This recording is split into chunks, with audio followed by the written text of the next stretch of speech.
It's Tuesday, April 15th, 2025, a Trump-Bukele meeting of the minds, outrage in Frisco, and a big picture thought on what I've learned about economics, trade, currency, and related issues. Next on the AM Update. Sometimes they say that we imprisoned thousands. I like to say that we actually liberated millions. It's a non-tariff trade barriers. Probably going to take a little longer to exercise those demons. He's an illegal alien from El Salvador. Where was he sent? To El Salvador. Where does he belong? In El Salvador. He did in 3 weeks what Biden didn't do in 4 years. I feel really connected to that strong, divine feminine right now. This is the United States of America, as if we don't lionize criminals. If we don't try this, though, then I think it's a wrap. He's done a fantastic job. Mr. President, it's an honor to have you. Thank you. You're doing incredibly for your country, and we appreciate working with you because you want to stop crime, and so do we. And it's very, very effective, and I want to just say hello to the people of El Salvador and say they have one hell of a president. President Trump met in the Oval Office with El Salvador President Nayib Bukele yesterday. The duo discussed a number of issues, including that gang member the United States sent back to El Salvador. Nayib Bukele says he's not sending that guy back. He is an El Salvador citizen. More on that in a little bit. President Bukele also says the perception of him around the world is pretty much misplaced. Murder capital of the world to the safest country in the Western Hemisphere. And, sometimes they say that we imprisoned thousands. I like to say that we actually liberated millions. So, It's very good. Who gave him that line? Do you think I can use that? Yes. And in fact, Mr. President, you have 350 million people to liberate. Yeah. But to liberate 350 million people, you have to imprison some. That's the way it works, right? You cannot just, free the criminals and think crime's going to go down magically. You have to imprison them so you can liberate 350 million Americans that are asking for the end of crime and the end of terrorism. And it can be done. You're doing it already. That is El Salvador's President Nayib Bukele meeting at the White House yesterday. Big news in the trade, don't call it a trade war, a tariff war. Chipmaker NVIDIA is working with its manufacturing partners to design and build factories that for the first time will produce NVIDIA AI supercomputers entirely in the United States. Together with leading manufacturing partners, the company says the company has commissioned more than 1 million square feet of manufacturing space to build and test NVIDIA Blackwell chips in Arizona and AI supercomputers in Texas. NVIDIA Blackwell chips started production at TSMC's chip plants in Phoenix, Arizona. NVIDIA is also building supercomputer manufacturing plants in Texas with Foxconn in Houston and with Wistron in Dallas. Mass production of both plants is expected to ramp up in the next 12 to 15 months. Treasury Secretary Scott Bessent on potential trade deals says, Well, again, I think there will be advantage to our allies, especially, and a first mover advantage. Usually the first person who makes the deal gets the best deal. So who do you think will be first? It's their choice. Is there a handful of countries that you expect to have a deal before the 90 days is up? Oh, I think there could be numerous countries. And look, it may not be the actual trade document, but we will have an agreement in principle and be able to move forward from there. So are we talking about a dozen or 70 plus? Look, I think it's going to depend, but we're going to move with all deliberate speed. And again, it's going to be a process. It's going to be USTR, who just has mountains of data that they've been collecting over the years. Because in a funny way, the tariffs are the easiest part. So a country with high tariffs, you can just say, okay, this, get rid of it. It's the non-tariff trade barriers that are more insidious, more difficult to spot, and it's probably going to take a little longer to exercise those demons. That is Treasury Secretary Scott Bessent on where they are in the process of cutting deals on trade relationships with a number of countries. On immigration, here is White House Deputy Chief of Staff Stephen Miller on that Maryland man who some say was wrongly deported to El Salvador. The wrong person was sent somewhere. He's an illegal alien from El Salvador. Where was he sent? To El Salvador. Where does he belong?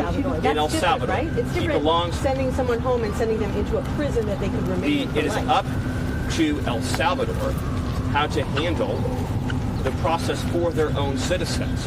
Again, what you seem to be asking us to do is to change the government and the laws of El Salvador. So if we deport somebody back to, for example, Syria, should we be closely involved on a day-to-day basis with the Syrian government, detailing that person's life and future? If we deport, say, 100,000 people back to Haiti, should we open a case file on each of those 100,000 people and ask every day, what's their housing situation? What's their healthcare situation? What might they need? What might they want? Once someone's out of our country, that becomes the problem of their host country, not our country. These people chose to invade us. So there's a lot of concern from the corporate media about the invaders, but they chose to invade us. It's our responsibility to return them back to where they came from, or another country willing to take them. Deputy Chief of Staff at the White House, Stephen Miller, continues to be one of the most effective messengers, especially on the issue of immigration. Here is Border Czar Tom Homan. I think, you want to make this, if anybody here in Watertown, you Democrat Party want to make this a political fight, well, here's a political fight. We did in 3 weeks what Biden didn't do in 4 years. Right now, as you and I are talking, right now, we have the most secure border in the history of this nation, and the data proves it. And when you secure that southern border at the record we have right now, down 95%, how many Americans aren't dying from fentanyl coming across an open border that Biden had? How many women and children aren't being sex trafficked across that open border? Now we got a border secure. How many known suspected terrorists or people in Washington are not coming across that border because it's secure? How many billions of dollars is the cartels not making because that border is secure? President Trump's policies, this administration is saving lives every day. That is Border Czar Tom Homan once again. And it struck me recently, watching some of the most violent and despicable human beings on the planet that we just allowed to walk into this country, getting deported by Immigration and Customs Enforcement. That could have happened at any point over the past 4 years during the Biden administration. You would have thought you would have seen at least some stories of violent illegals getting deported just as an easy fig leaf for that administration, but no. No, that never happened. Carmelo Anthony, the 17-year-old charged with murdering Texas high school star athlete Austin Metcalf, also 17, in connection with an April 2nd stabbing at a Frisco track meet. He was granted house arrest as a judge on Monday reduced his bond from $1 million to $250,000. Anthony's attorneys asked the judge to reduce his bond to $150,000, adding that the defense attorney Mike Howard said, quote, given that Carmelo has no prior criminal history, given that this young man has not been in any sort of trouble before, $1 million is not necessary. Howard added, quote, this family needs to be able to survive. There's been a tremendous amount of pressure. I think at this point, living in a gated community, given everything, the safety of their younger children is very warranted. Security details and criminal defense are not cheap. Howard also suggested putting Carmelo on an ankle monitor and imposing house arrest to, quote, give this young man a chance to get out of jail and be with his family. Anthony has been in Collin County Jail since the fatal stabbing. He is saying that he did this out of self-defense. Carmelo Anthony stabbing that 17-year-old athlete by the name of Austin Metcalf in the heart a couple of weeks ago. Metcalf died in the arms of his stepbrother, reduced his bond from $1 million to $250,000. I understand the defense attorney is just doing his job, but I could not be a defense attorney. I don't think I could be a defense attorney in some circumstances, and I think this would be one of them. By the way, I saw a reply on one of the, I think it was the episode after we talked about the Carmelo Anthony situation, and I stated that I don't know if I'd ever be able to forgive somebody who did that to my son. Somebody commented and said, looks like you don't have a very good understanding of forgiveness, Aaron, Mr. 100% biblical worldview score. No, I actually do have a pretty good understanding of forgiveness, which is why I was being very honest with you, much to my detriment, very honest with you that I'm not sure if I could forgive in a situation like that. Now, there is an ongoing debate online right now about whether or not Carmelo Anthony should be forgiven by the parents of Austin Metcalf, and that debate can rage. If there is restitution, if there is indeed an ask for forgiveness, you have to forgive. You absolutely have to forgive. Now, the debate is whether or not you should preemptively forgive, and that's a topic for another day. Quickly before our break here, let's go to this. Here is former Treasury Secretary Janet Yellen just a few moments before NVIDIA announced they're opening up of AI supercomputers being built entirely in the U.S. for the first time. Perhaps it's to bring back American manufacturing, but I really think that's a pipe dream and not something that is likely to be accomplished. That is former Treasury Secretary Janet Yellen on CNBC just a few moments before, literally just a few moments before, NVIDIA announced that massive investment into supercomputers being built entirely in the U.S. Can't make that up. That's the same network, of course, Jim Cramer is on. When we come back, we explore the intricacies and nuances of the divine feminine. Also, a missionary is missing in South Africa, and some big picture takeaways on economics, currency, trade, all the stuff you've been hearing about in recent days. It's coming up next.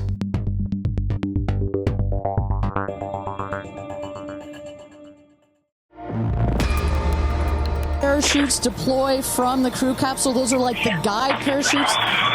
There go the drogue parachutes. Just free falling right there until those drogues came out. And then next will be the main parachutes that get pulled out. Hear that screaming inside the capsule? And all three air cushion that will kick up the dust. Yeah, that is the play-by-play of the Blue Origin space flight, the first all-female Blue Origin crew made up of Katy Perry, Lauren Sanchez, Gayle King, Aisha Bowe, Amanda Jen, Carrie Ann Flynn. First all-female space flight since 1963. I don't know what it is. These women just went up into space, and on their way back down, they're laughing and screaming as if they were on a roller coaster ride. I don't know what it is about that makes me laugh. This doesn't make me laugh, though. This is some straight-up gobbledygook from pop singer Katy Perry right after she landed from her space flight. It is the highest high, and it is surrender to the unknown, trust, and this whole journey is not just about going to space. It's the training, it's the team, it's the whole thing.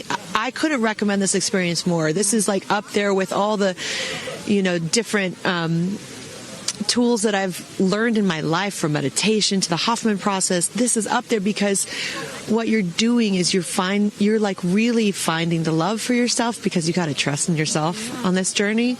And then you're feeling the love when you come down, for sure. And you're feeling that strength. So I feel really connected to that strong, divine feminine right now. By the way, you're such a badass. Strong, divine feminine. What does that even mean? Strong, divine feminine? I'm honestly asking. I don't know what divine feminine means. Is she saying that she felt like a god up there? Divine? I mean, that is very odd. It's also just completely on brand. That was some high class pagan gobbledygook right there. She's probably still high on adrenaline, and she's just like, yeah, this is a spiritual experience for me. No, you just had fun. You took a cool ride. That's all that happened. A very adrenaline-filled ride, but that's all that happened. In much more serious news, the search for the American missionary kidnapped at gunpoint during his church service continues in South Africa. Pastor Josh Sullivan was reportedly abducted last Thursday by armed men who burst into Fellowship Baptist Church in Motherwell, a township outside a coastal city in the Eastern Cape province of South Africa. The Fellowship Baptist Church in Maryville, Tennessee, shared the news on its Facebook page. The Tennessee pastor's kidnapping was allegedly for a ransom. There are no confirmed reports of a ransom price.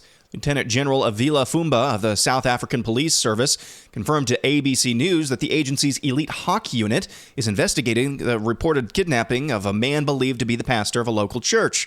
Sullivan was holding a prayer meeting with about 30 people, including his wife and children, when 4 kidnappers entered the building.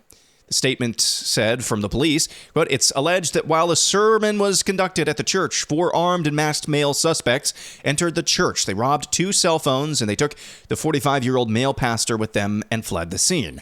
Reverend Jeremy Hall, a pastor based in the city, told AFP the kidnappers knew him by name. The father of 6 has been working in South Africa since 2018 because he had a tremendous desire to share the gospel with the Xhosa people of South Africa. That's according to Pastor Tom Hatley of Fellowship Baptist Church in Tennessee. Please keep Pastor Josh Sullivan and his family in prayer.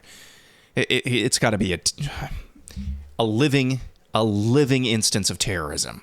To have your dad, to have your husband kidnapped right in front of you at gunpoint, living every day in the fear, not knowing what's actually going on with him. Please keep that family, that church, in your prayers. Now, this is the height of ghoulishness. Here's independent journalist, formerly Washington Post journalist, but independent journalist Taylor Lorenz on Luigi Mangione. That would be the United Healthcare CEO assassin. Here she is talking about what she perceives as hypocrisy. She made these comments to CNN. Hilarious to see these millionaire media pundits on TV clutching their pearls about someone standing a murderer when this is the United States of America. As if we don't lionize criminals. As if we don't have, we don't stand murderers of all sorts, and we give them Netflix shows. There's a huge disconnect between the narratives and angles that sort of mainstream media pushes and what the American public feels.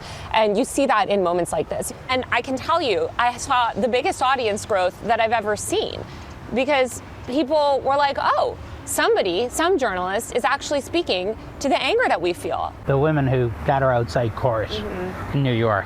So you're going to see women especially that feel like, oh my God, right? Like here's this man who's revolutionary, who's famous, who's handsome, who's young, who's smart. He's a person that seems this morally good man, which is hard to find. Yeah, I just realized women will literally date an assassin before they swipe right on me. That's where we are.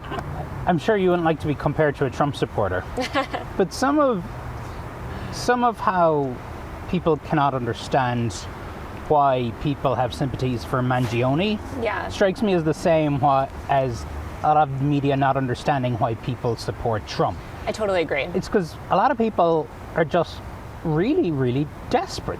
They want somebody to take on the system. They want somebody to tear down these barbaric establishment institutions. This is independent journalist Taylor Lorenz, formerly of the Washington Post. Just the height of ghoulishness. And that is an extremely broken brain right there. Most people don't watch documentaries about the Zodiac killer, let's say. People don't watch documentaries making a murderer because they're actually lionizing the murderer. True crime is just a really popular genre of content. But here is Taylor Lorenz thinking that because Luigi Mangione, in cold blood and in broad daylight, walked up to a United Healthcare CEO, popped him in the back of the head, and walked away, she thinks that's worthy of being lionized because we have documentaries about serial killers. That is a ridiculously broken brain. And once again, I just go back to this. Even if you think it was morally justified for Luigi Mangione to do what he did towards the end of last year, and there are a lot of people who believe that, even if all of your worst criticisms about the state of American healthcare are absolutely valid and true, do you not even stop to think, hey, why are we even in this position to begin with? We weren't popping United Healthcare CEOs in broad daylight 20 years ago. What changed? These people, their brains are absolutely broken. It is almost, if Jesus Christ were not real, it is almost impossible to speak reason or have any hope for these people. When we come back, comedian Theo Von on tariffs. Stay with me, and some big picture views on what I've learned about the economy, trade, and currency. That's coming up next. And now here's this. This is comedian Theo Von on tariffs. And before you say, oh, come on. What he says is basically, I think, a lot of people's intuition here with what President Trump is trying to do with these tariffs and why he's trying to do them. Listen to this. Oh, these tariffs are getting out of control. Oh, yeah. The tariffs are getting out of control. All the everyday items that will cost Americans more following Donald Trump's global tariffs. But here's the thing with tariffs is the goal of tariffs is that if it costs more for people to bring their products in, then they'll build them here. Yes, right? That's part of it, yeah. So it's kind of a long-term play. It's going to take a while. It's going to be bumpy for a while, right? But that's if it works. Right. So we'll see, but it might take 10 years. Right. If we don't try this, though, then I think it's a wrap. Oh, you think just go for it, bite the belt and go for it? I do, because I think at this point, even from my own perception, we'd probably on this comedy tour, we've been in probably the top 200 cities, like size-wise in America, maybe even more than that. Mm-hmm. And a lot of them, there's nothing there. Yes. It's empty downtowns. Oh, yeah. It's boarded up. We're in Amarillo. It's empty downtown. Shreveport, Louisiana. It was empty downtown. Toledo, Ohio, right? It's getting a little bit better there. And that's just a few. I mean, a lot of places. Montgomery, just empty. And finally, air analysis, slightly acidic, mostly necessary. What you just heard there from comedian Theo Von, I think is a sentiment, at least on the right, that is shared by a lot of people. And maybe it even goes beyond just political dividing lines. Basically, this play that President Trump is trying to do, isolating China and trying to get at least better trade deals and better access to markets abroad, this is a last attempt at trying to use American leverage on the global scene economically while we still have that leverage. Because if it can't be done this way, it can't be done anyway. It just can't be done. And here's my first observation. I've been doing a lot of reading, a lot of listening over the past couple of weeks on matters of economics, trade, currency. They're all interconnected. And I've barely scratched the surface, trying to be as informed as possible and reading a variety of perspectives, both pro and con, what President Trump is attempting to do here. Trying to read a lot of perspectives, a wisdom in a multitude of counsel. Here is the number one thing that I keep coming back to. For those who are, let's just, good faith, coming to this debate as free traders. And so tariffs are anathema to them, because that's anathema to free trade. It should be anyway. Here is what I keep coming back to. I cannot find anyone, any classical economist, any free trade theory absolutist. I cannot find any retort. How does free trade, how does classical economics deal with a problem like China? Because China has been doing business for the last 20 years, certainly, but last 40 to 50 years, under the auspices of being a free and open trading partner. While they have been doing anything but. They have taken advantage of a largely free trade system around the globe. They've used trade to increase their hegemony and dominance. And the big bet I believe that China has made for decades now, the big bet that they have made repeatedly and repeatedly and repeatedly, is that you Western leaders, especially you, looking at you, United States, you will never call us on our crap. You'll never truly hold us to account, because we don't believe that your citizens can withstand short-term pain because of your 2, 4, 6 year political cycles. That's the big bet that China has made. And now President Trump is calling them on that. A couple of other big picture observations. I've noticed that when it comes to currency, when it comes to trade, economics, usually the things that you think would be the most simple are a lot more complicated. And the things that are very complicated are a lot more simple than you think. For example, you've heard a slogan. It's not really a slogan. I'll get to that in a little bit. You've heard a slogan, I think, that Trump has said multiple times.